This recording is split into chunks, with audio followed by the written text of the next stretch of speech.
अंगुलीमाल और गौतम बुद्ध की कहानी एक प्रसिद्ध बौद्ध कथा है जो पश्चाताप, करुणा और परिवर्तन की शक्ति को दर्शाती है। अंगुलीमाल की कहानी।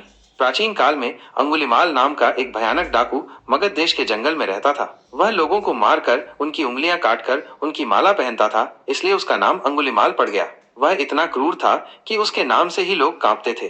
गौतम बुद्ध का आगमन। एक दिन गौतम बुद्ध उस जंगल से होकर गुजर रहे थे। लोगों ने उन्हें अंगुलीमाल के बारे में बताया और वहां से न जाने की प्रार्थना की, लेकिन बुद्ध ने उनकी बात नहीं मानी और जंगल में चले गए। बुद्ध और अंगुलीमाल का सामना। अंगुलीमाल ने बुद्ध को आते देखा तो वो उन्हें मारने के लिए दौड़ा, लेकिन बुद्ध शांत भाव से चलते रहे। अंगुलीमाल जितना दौड़ता, बुद्ध उतने ही आगे निकल जाते। अंत में अंगुलीमाल थक कर रुक गया और बुद्ध से पूछा, तुम कौन हो जो मुझसे भी तेज दौड़ते हो? बुद्ध का उपदेश।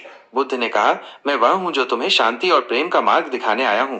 उन्होंने अंगुलीमाल को समझाया कि हत्या और हिंसा से कुछ हासिल नहीं होता। उन्होंने उसे पश्चाताप करने और एक नया जीवन शुरू करने के लिए प्रेरित किया। अंगुलीमाल का परिवर्तन। बुद्ध के वचनों का अंगुलीमाल पर गहरा प्रभाव पड़ा। उसने अपनी सारी बुराई छोड़ दी और बुद्ध का शिष्य बन गया। उसने लोगों से क्षमा मांगी और एक साधु का जीवन व्यतीत करने लगा। कहानी का नैतिक। यह कहानी हमें सिखाती है कि किसी भी व्यक्ति को बुरा नहीं समझना चाहिए। हर किसी में परिवर्तन की संभावना होती है। करुणा और प्रेम से किसी के भी हृदय को बदला जा सकता है।